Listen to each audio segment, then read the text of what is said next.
dia, seja bem-vindo ao nosso QGR 5K USA. Meu nome é Bom Renato Gomes, dia, estou falando bom dia. diretamente de Tampa. Quer saber onde é que vocês estão por aí? Adelson, você está na linha? Onde é que você está? Opa, e aí, Renato? É um prazer estar com vocês aqui novamente. Eu estou falando hoje, estou aqui no Brasil, falando da cidade de São Paulo. Ah, foi você? Estou em Sorocaba, interior de São Paulo. Semana a gente está lendo o livro O Monge que Vendeu Sua Ferrari e a gente começou a comentar sobre o livro na semana passada, né? É um livro bem interessante. Ele conta a história de um advogado de super sucesso. O cara alcançou tudo, todo o sucesso que ele poderia ter alcançado ali na carreira dele, ele tinha alcançado. Ele tinha um status, ele tinha o dinheiro, ele tinha as propriedades. E ele tinha uma Ferrari vermelha, que era o símbolo da conquista dele, no ápice da sua carreira, né? E nesse processo, começa a se desencantar com a profissão, ele começa a não ver o propósito das coisas, ele começa a perder um pouco o sentido ali de por que que ele está fazendo isso tudo, meio que um vazio dentro dele. E ele tem um estagiário na época, né, que está acompanhando ele nos processos, está acompanhando ele no caso. E esse estagiário é a pessoa que está narrando o livro, ele está contando a história do livro, quando ele começa a ter essa experiência com esse advogado mais velho. O nome do advogado mais velho é Júlio e o nome do advogado mais novo é João. Então é J e J aí, são os dois personagens principais aí do livro. E o que é interessante é que esse advogado sofreu um ataque cardíaco dentro da corte. E aí, quando ele sai, né, do hospital, ele vai para a UTI, fica alguns dias na UTI, ele decide vender todos os seus bens, vender as suas propriedades, inclusive aquela Ferrari vermelha que ele tinha, aquele símbolo que ele tinha, toda aquela conquista. Ele vai para a Índia, numa expedição espiritual, que ele está buscando ali encontrar algumas coisas, talvez se encontrar, talvez buscar ali o autoconhecimento. E nessa viagem, nessa jornada que ele faz para a Índia, ele encontra um grupo de monges que começam a compartilhar ali sobre os segredos da vida, né? Os segredos milenares que eles têm na vida. E ele volta depois dessa experiência, ele volta para Nova York, onde ele encontra o João. Ele vai lá no escritório do João, o João meio que não reconhece ele, porque agora ele tá mais magro, tá mais forte, tá usando uma capa meio de monge, aquela capa vermelha que a gente vê na internet. E aí ele começa a compartilhar essa história. O João pede para que ele compartilhe, porque ele vê que ele tá muito diferente. E ele começa a contar a história do que aconteceu com ele. E hoje eu vou contar para vocês a história que o Július, né, que é o advogado lá, o monge, digamos assim, o monge que vendeu a Ferrari, que ele conta para o João, e é a base, né, para todo o livro, onde a gente vai aprendendo aí nas próximas semanas o que que eles estão querendo dizer com essa história. E é uma história muito doida, porque ele conta pro João que tem um cara que ele deita no chão e ele começa ele deita nesse jardim, é um jardim lindo. Então vamos tentar imaginar isso. É um jardim muito bonito, todo florido, que não tem fim. Ele olha para todos os lados e aquele jardim, ele é imenso, ele é muito bonito, né? Você consegue ouvir ali o barulho dos pássaros, você consegue ver as diversidades de flores, diversidade de plantas que estão naquele jardim, e ele é muito bonito. E aí esse cara começa a observar, no meio desse jardim tem um farol, como se fosse aquele farol de navio, né, que fica na beira do mar ali para dar uma direção. É um farol vermelho, muito bonito, muito alto, 6 andares de altura, e de dentro desse farol, né, tem uma porta ali na frente, e de dentro desse farol sai um lutador de sumô, muito grande, muito forte, muito gordo, é um cara imenso, e ele tá usando ali uma tanguinha, né, que o cara tá só com a tanguinha do sumô, então é bem uma coisa bem estranha de olhar assim. E esse lutador de sumô, ele começa a andar no jardim, ele meio que tá procurando ali um lugar para ir, e ele acha um caminho que está todo cheio de diamantes. Tem diamantes em todos os lados da volta, formando ali como se fosse aquela aproximação da aeronave na via aérea ali, né, onde ele vai fazer a aterrissagem. Vê aquele caminho de diamantes e ele anda nesse caminho de diamantes até que ele vai andando ali em direção do infinito em relação àquele caminho de diamantes. Uma história muito doida, né? Talvez se a gente botasse no AI aí para criar esse vídeo, seria até um exercício interessante. O autor ele vai compartilhar agora a visão do advogado em relação ao que essa história quer dizer. Mas ele fala que essa história ela vai basear as 7 premissas que ele aprendeu dentro dessa jornada que ele teve com esses monges lá na Índia. E ele começa a explicar, né, o que a gente vai conversar sobre hoje, tem tudo a ver com o assunto que a gente estava conversando aqui antes da gente começar a nossa gravação, onde ele começa a explicar qual que é ali o jardim, o que é o jardim nessa história. E o jardim, de acordo com o monge, ele representa a nossa mente, que é um lugar extremamente criativo, extremamente colorido, cheio de ideias, cheio de pensamentos, que é onde tudo acontece, né? Então, nessa história, nessa fábula que o autor contou ali do jardim, com o farol vermelho, com o monge e com essa estrada de diamantes, cada item tem o seu significado e ele vai compartilhar os 7 itens ali que os monges compartilharam com ele. E o primeiro item, que é o próprio jardim, ele representa a mente, né? Ele faz ele compartilha dentro do livro um princípio que é muito interessante. Ele fala o seguinte: tudo que existe, né, das coisas que a gente tem aqui, tudo que existe, existe 2 vezes. Não é uma vez só, são 2 vezes. Primeiro ele existiu na cabeça de alguém e depois ele se materializou ali no mundo físico através de uma materialização daquilo que foi visualizado primeiro na cabeça. Então, de acordo com a ideia do autor ali, a nossa mente, ela é um campo muito frutífero, ela é um campo cheio de ideias. E assim como a gente precisa exercitar o nosso corpo, assim como a gente precisa exercitar os nossos músculos, o nosso cérebro é um músculo que precisa ser exercitado para que a gente tenha controle ali, tenha a capacidade de utilizar a nossa capacidade mental. Então, assim, eu achei bem interessante esse conceito de que as coisas acontecem 2 vezes, né? Primeiro na cabeça, depois no mundo físico, porque o autor também fala, compartilha como que a gente precisa ter domínio sobre os nossos pensamentos. E aí ele compartilha ali algumas técnicas de meditação. Queria saber de vocês se vocês têm alguma experiência com isso, onde ele demonstra assim que é preciso treinar o nosso cérebro, a nossa cabeça, né? O Rafael estava compartilhando aqui um pouco antes com a gente um exercício que ele tem feito, né? Um processo que ele está fazendo.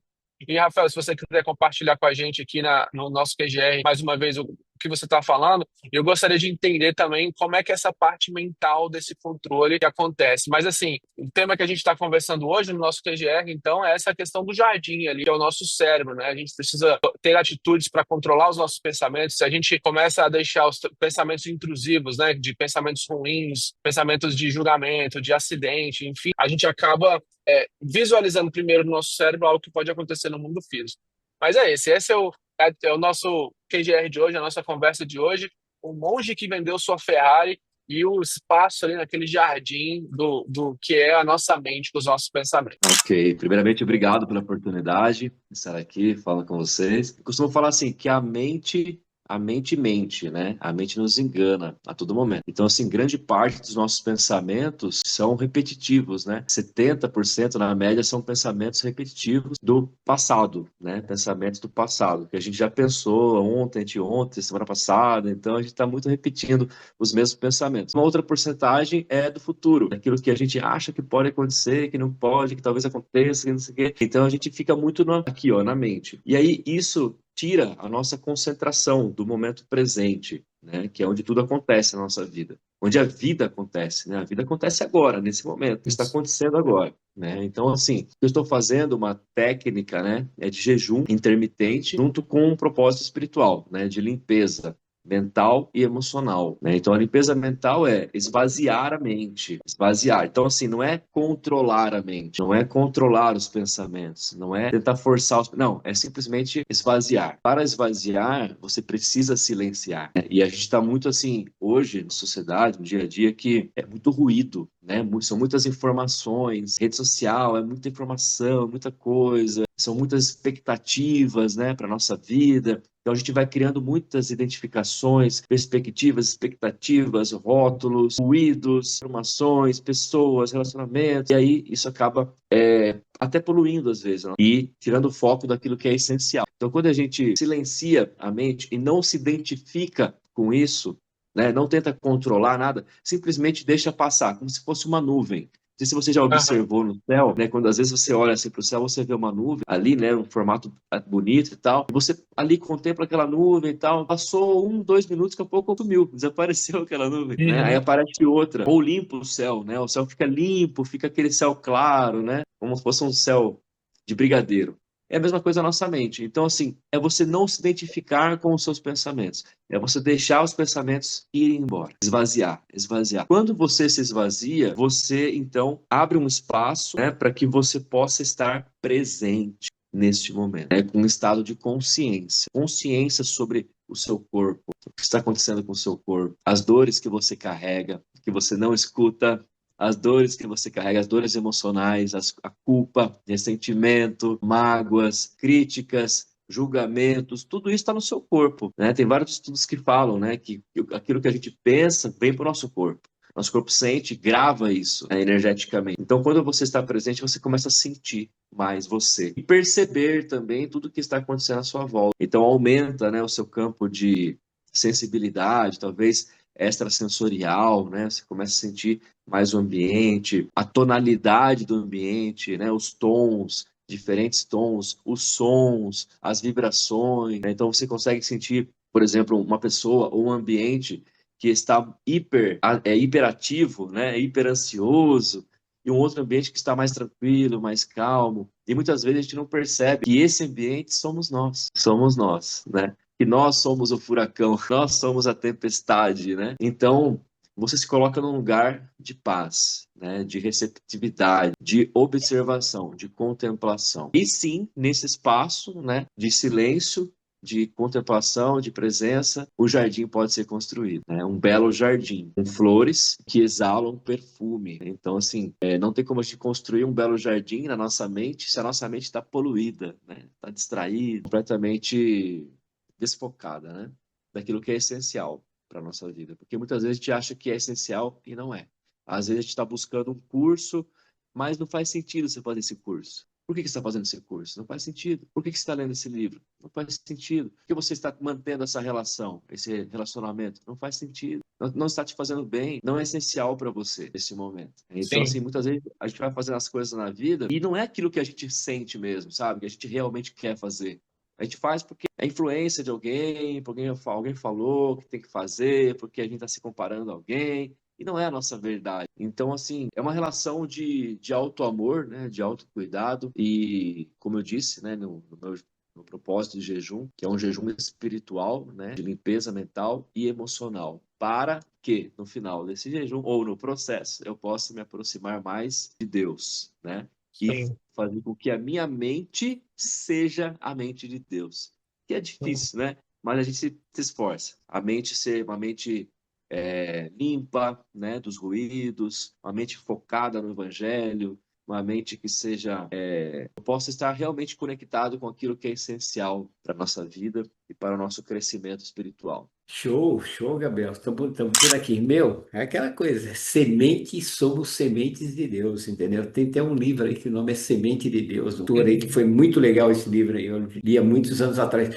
Mas é aquilo que o Rafa está falando, é plantar uma semente. Você plantou uma semente ali, devidamente, você vai colher. O que você plantar, isso é uma coisa bíblica, o Renato pode até falar mais um pouco sobre isso aí. Bom que bom. Muito bacana, Rafael. Admiro o seu esforço, cara. Eu admiro o seu esforço. É um exemplo legal aí para essa galerinha aí. Tá nesse pique aí. E assim, é interessante que mais pro fim dessa parte assim do livro, o autor compartilha algumas técnicas, né? A gente está aproximando aqui do final do nosso TGR, mas ele vai compartilhando algumas técnicas. Uma das técnicas que ele fala é a técnica do rio, onde ele toda noite ele ia ali para frente desse rio, parava no banquinho, ficava assistindo ali o rio, né, passar aquela imagem ali do rio, da calmaria e o rio passando, e ele tirava aquele momento para refletir, né, no dia que ele teve, das coisas que ele fez, aquilo que ele se propôs a fazer naquele dia, do que ele conseguiu alcançar, das pessoas que ele encontrou, qual foi a interação que ele teve com aquelas pessoas e como que ele poderia melhorar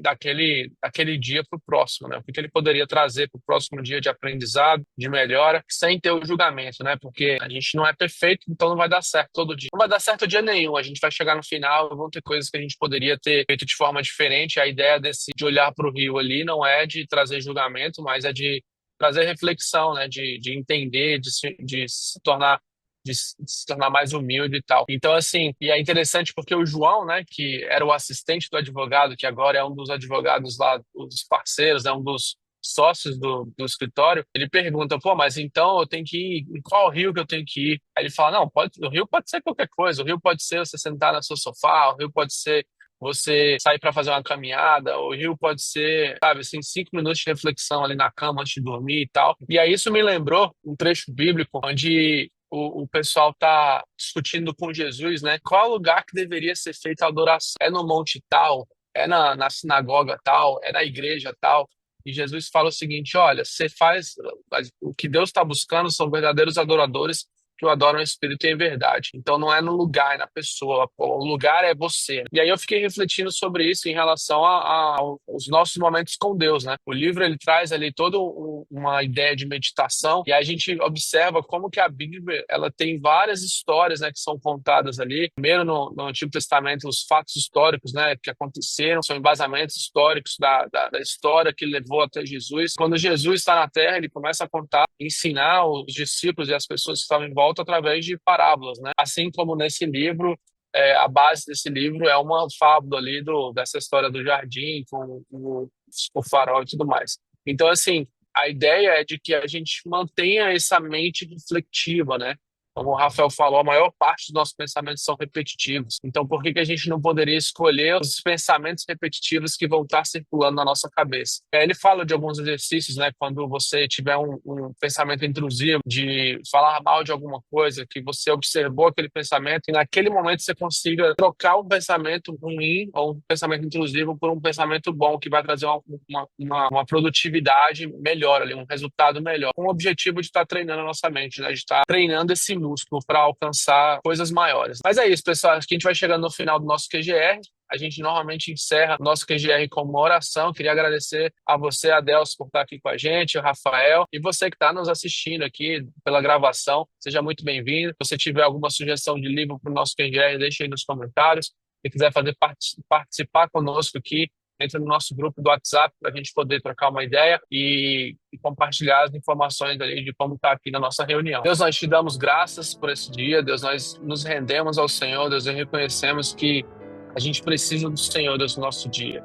A gente precisa, Deus, sentar, Deus, de frente para esse rio e reconhecer, Deus, a tua grandeza, a tua magnitude, quão grande o Senhor é, Deus, o Criador dos céus e do universo, aquele que colocou as estrelas, os planetas nos seus lugares, aquele que, com o poder da sua voz, tudo se criou. Nós reconhecemos a tua grandeza, nós reconhecemos, Deus, a tanto que o Senhor é gigante, Deus. E também, ao mesmo tempo, nós reconhecemos que o Senhor, Deus, se importa com nós, se importa com o nosso bem-estar, o Senhor se importa com o nosso coração, o Senhor se importa, Deus, com a nossa mente, o Senhor diretamente se importa com cada um de nós, Deus. O Senhor sabe o que está no nosso coração, de forma individual, o Senhor sabe aquilo que a gente precisa, aquilo que a gente deseja. Pai, nós pedimos, Deus, que durante essa semana, Deus, a gente possa ter momentos de reflexão com o Senhor, a gente possa, Deus, apresentar, Deus, o nosso coração ao Senhor, os nossos pensamentos, que a gente possa tornar eles cativos ao Senhor, Deus. Nos ajuda, Deus, a ter a mente de Cristo, Deus. Nos ajuda, Deus, a pensar como o Senhor pensa, a ver o mundo como o Senhor veja, e que no final de tudo, Deus, a gente possa